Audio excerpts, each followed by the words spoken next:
Bismillahirrahmanirrahim. Assalamu alaikum. In this lecture series of complex analysis, we are going to talk about complex integration. Question है जी, find the value of the integral. Integral की lower limit 0 और upper limit 1 plus iota है, जबकि function जो है वो x minus y plus iota x square D G है। इसको हमने क्या करना है, इसको हमने इंटीग्रेट करना है अलोंग टू पाथ, यानी along the straight line z equal 0 to z equal 1 plus iota, और फिर along the imaginary axis from z equal 0 to z equal iota and then along a line parallel to the real axis from z equal iota to z equal 1 plus iota. इन दोनों parts को हम step by step करते हैं। पहला part अगर आप देखें तो उसमें कहता है कि स्ट्रेट लाइन जो है z इक्वल 0 से z इक्वल 1 प्लस आयोटा जो है, इसके अलांग आप क्या करें, इस function x minus y plus iota x square को इंटीग्रेट करें। तो पहले हम इसकी फिगर ड्रा करते हैं। ये आपके पास कोई कोऑर्डिनेट एक्सिस है ये, और ये इसका ओरिजिन है, ठीक है। यहाँ से एक स्ट्रेट लाइन है ये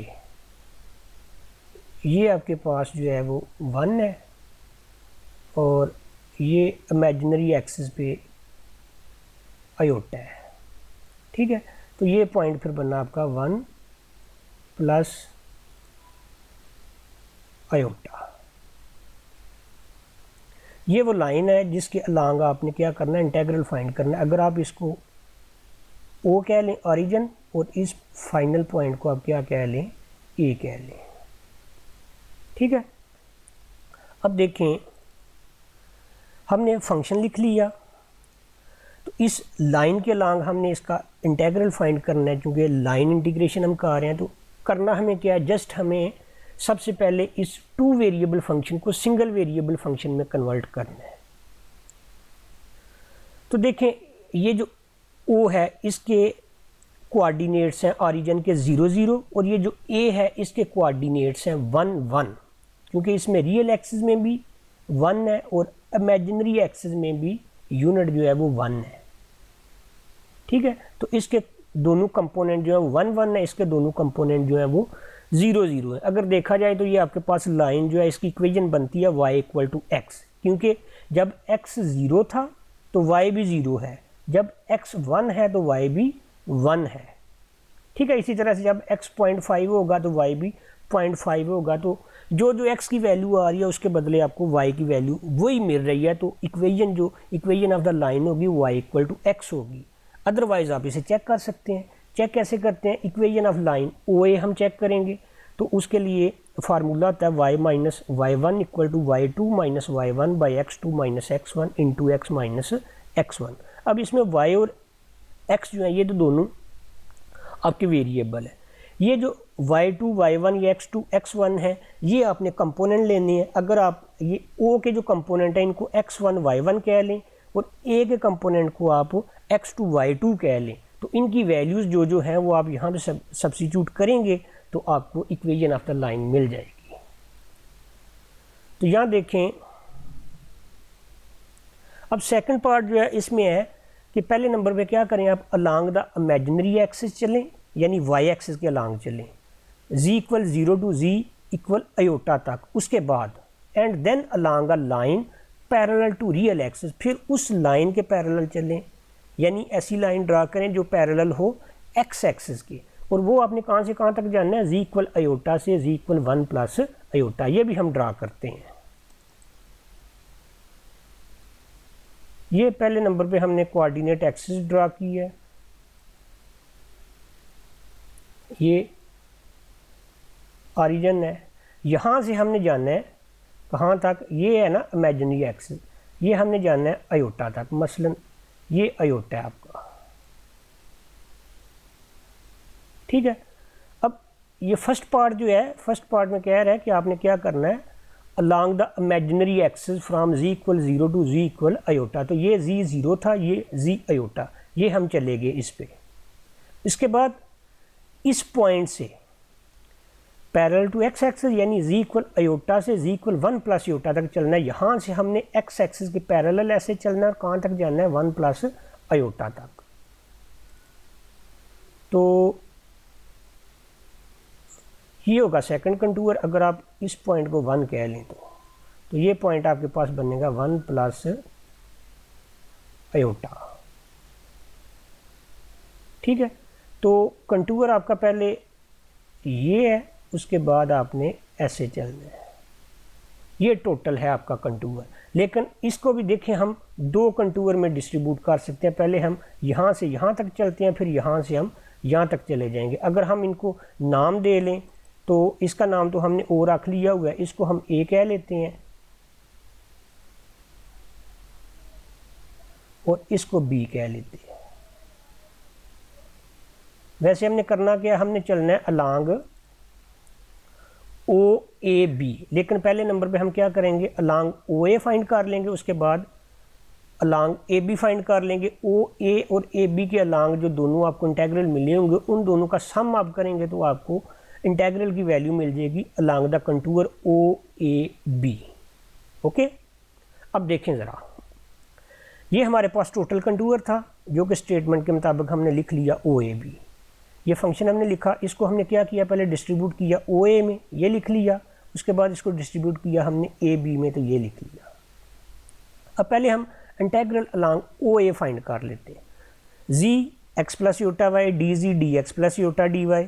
अब इसमें देखें, इमेजिनरी एक्सेस में तो एक्स जो है वो 0 होता है और y की वैल्यू यहाँ पे 0 थी, यहाँ पे 1 है। y आपका वेरिकार है, तो हम क्या करेंगे, x को 0 सब्स्टिट्यूट कर लेंगे। y चूँकि वेरिकार है तो y को हम t के इक्वल सब्स्टिट्यूट कर लेंगे। और वेरी कहाँ से कहाँ का आ रहा है, 0 से 1 का आ रहा है, तो t की हमने ये डोमेन लिख ली। अब dx, चूँकि x 0 है तो dx भी 0, y t है तो dy dt, तो dz आपको मिल जाएगा आयोटा dt। ठीक है, तो ओ ए जो है इसको आप जब सॉल्व करेंगे तो जहाँ जहाँ x है उसको आप 0 से और y को t से रिप्लेस करेंगे, तो ये फर्स्ट टर्म भी x है, लास्ट टर्म भी x है, ये दोनों तो 0 हो जाएंगे। ये माइनस y की जगह पे माइनस t रह जाएगा, आयोटा आपने बाहर निकाला और ये माइनस माइनस योटा। t जो है इसको इंटीग्रेट किया तो t²/2, अपर लिमिट अप्लाई की तो -1/2 आयोटा आपको वैल्यू मिल जाएगी। इसी तरह से सेकंड जो है कंटूर, इसमें देखें सेकंड कंटूर में इसमें x आपका फिक्स है, नहीं x नहीं y आपका फिक्स है। y आपका क्या है 1 और x आपका यहाँ पे 0 है और यहाँ पे 1 है। x आपका वेरिकार है। तो यहाँ देखें,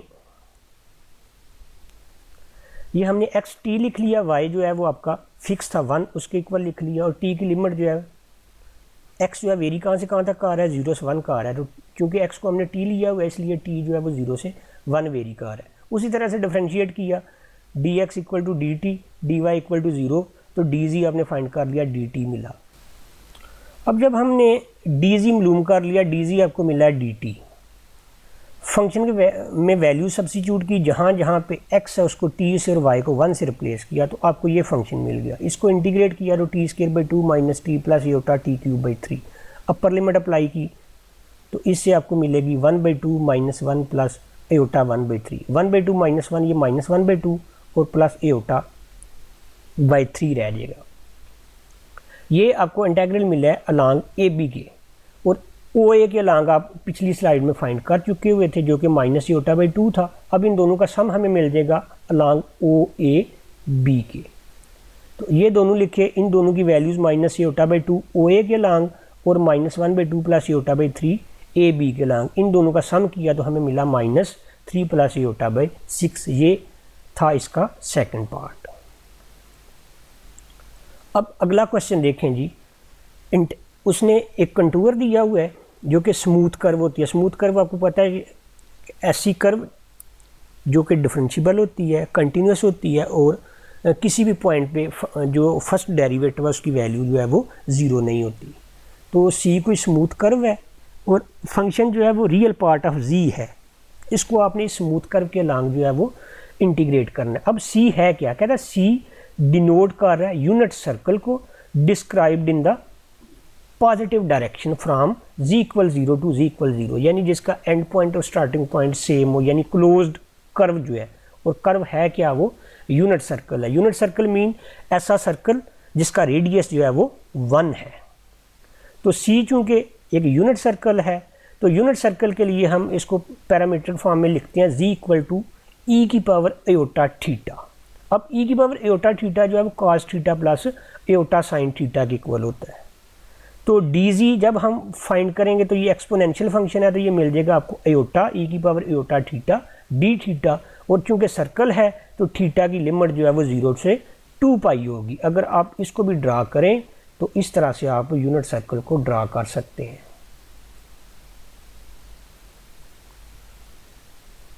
ठीक है, ये सर्कल है और ये इसका रेडियस है 1, और इसकी पैरामीट्रिक इक्वेशन है, यानी इसको अगर आप लिखें तो आप इस तरह से लिख सकते हैं z mod इक्वल टू 1, और पैरामीट्रिक इक्वेशन लिख सकते हैं z इक्वल टू ई की पावर एयोटा थीटा। और थीटा जो है इसकी लिमिट आप, क्योंकि यूनिट सर्कल है तो सर्कल जो है जहाँ से स्टार्ट हुआ है वहीं पे एंड हो रहा है, तो 0 से 2 पाई।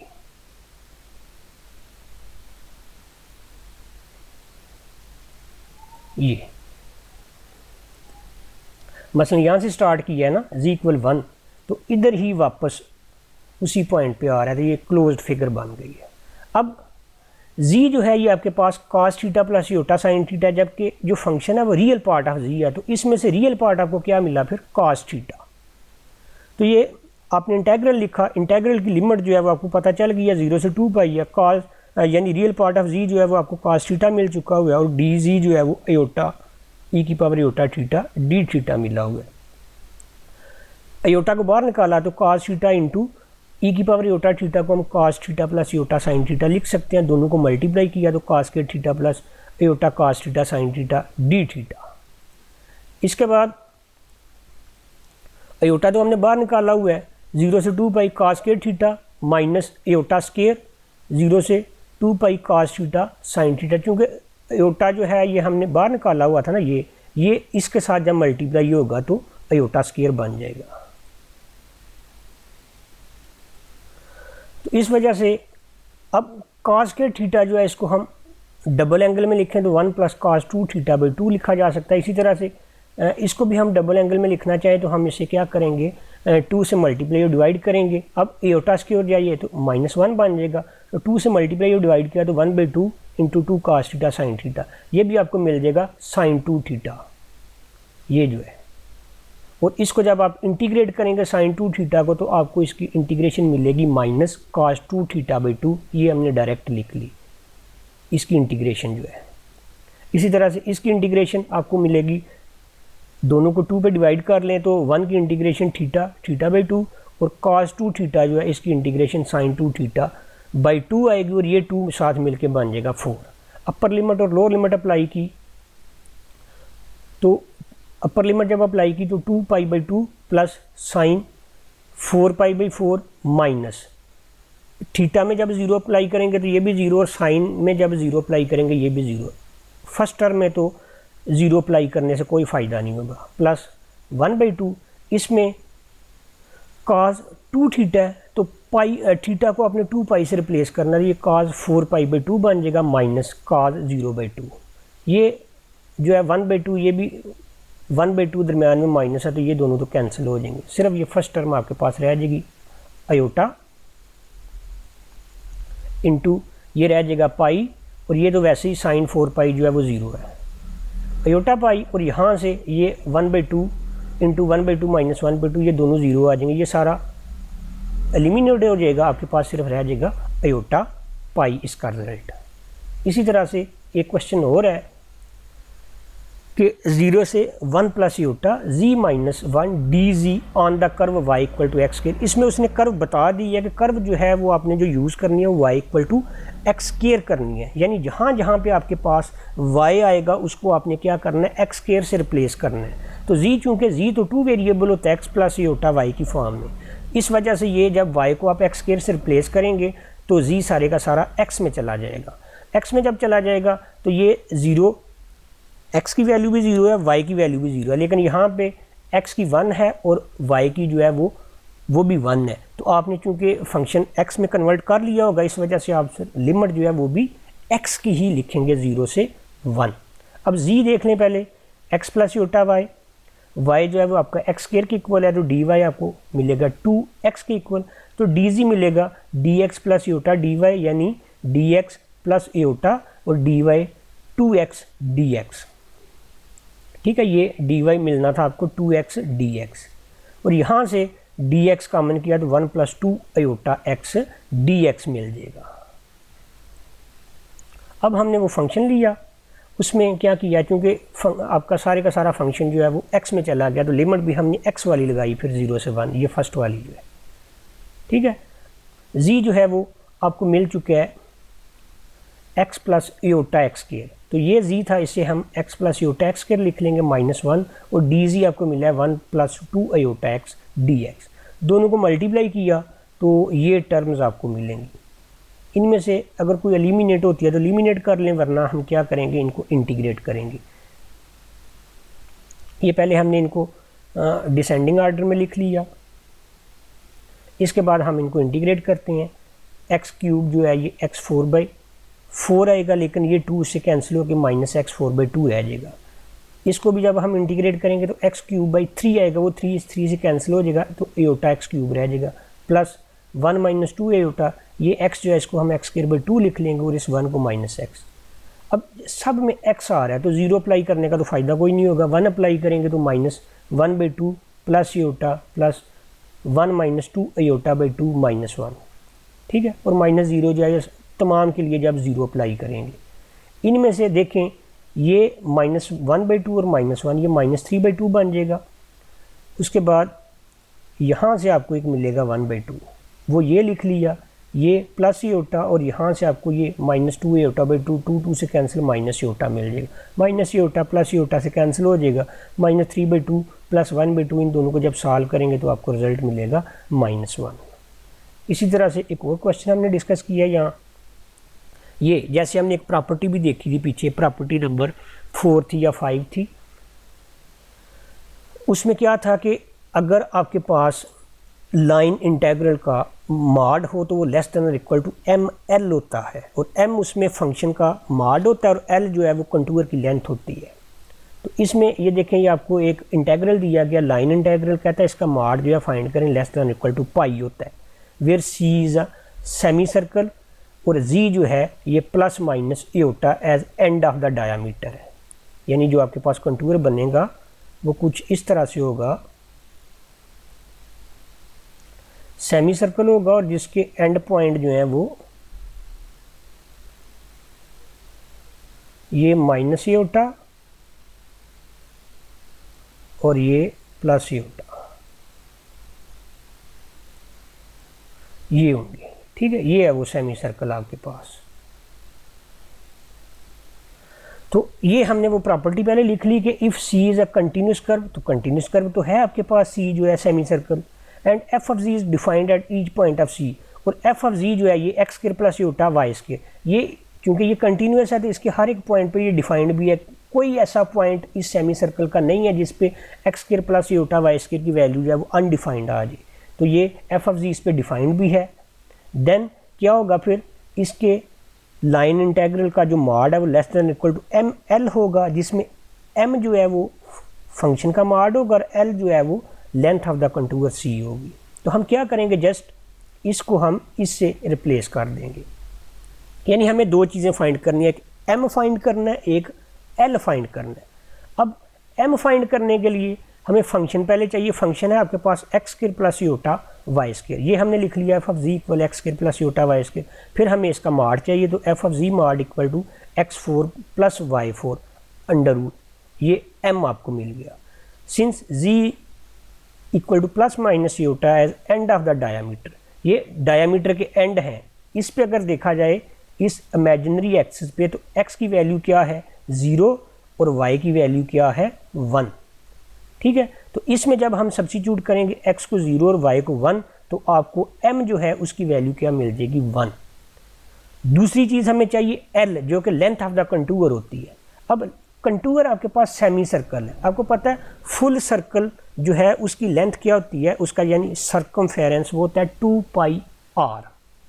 तो जब हाफ सर्कल देखा जाए तो वो होगा पाई आर। आर उसमें क्या होता है, रेडियस होता है। तो इसमें रेडियस कितना है 1, इसमें रेडियस 1 है, तो पाई आर जो है वो कितना रह जाएगा, सिर्फ पाई रह जाएगा। तो ये लेंथ ऑफ द कंटूर पाई रहेगी क्योंकि ये यूनिट सर्कल है। सी भी मिल गया, एम भी मिल गया। अब हम क्या कर सकते हैं, क्योंकि ये प्रॉपर्टी फुलफिल हो रही है तो हम लिख सकते हैं फिर इस प्रॉपर्टी का रेफरेंस दे के कि इसका जो मॉड है वो लेस देन और इक्वल टू एम एल के प्रोडक्ट के इक्वल होगा। अब एम जो है वो तो 1 है और एल जो है वो पाई है, तो इन दोनों का प्रोडक्ट क्या मिलेगा, पाई। तो ये line integral less than equal to pi होगा। इसी तरह से एक और क्वेश्चन है, find the value of the integral. Integral आपको दिया गया z-1 mod dz mod where c is the circle. कौन सा सर्कल है, unit circle, z mod equal to 1 described in the positive direction, जिसको पॉजिटिव डायरेक्शन में describe किया गया है। यानी इस तरह से उसकी फिगर है।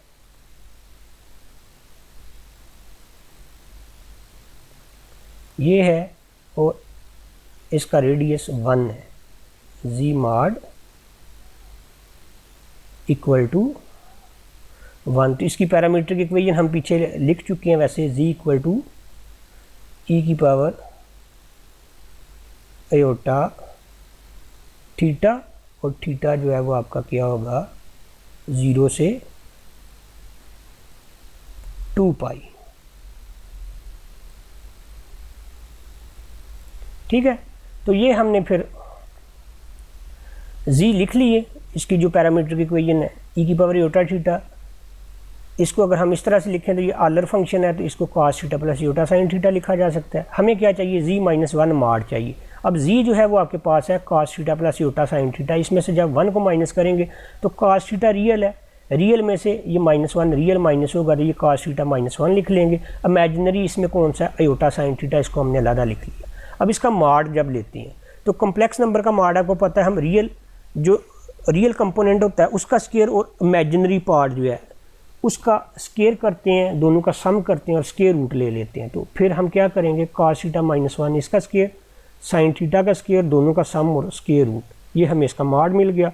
इसको अगर एक्सपेंड करें तो a माइनस बी स्केयर ये मिलेगा आपको a square plus B square minus 2ab। तो इसका मतलब क्या है, ये cos square theta plus 1 minus 2 cos theta मिलेगा, और ये साइन स्केयर थीटा, ये cos square theta sine square theta again आपके पास क्या बन जाएगा 1।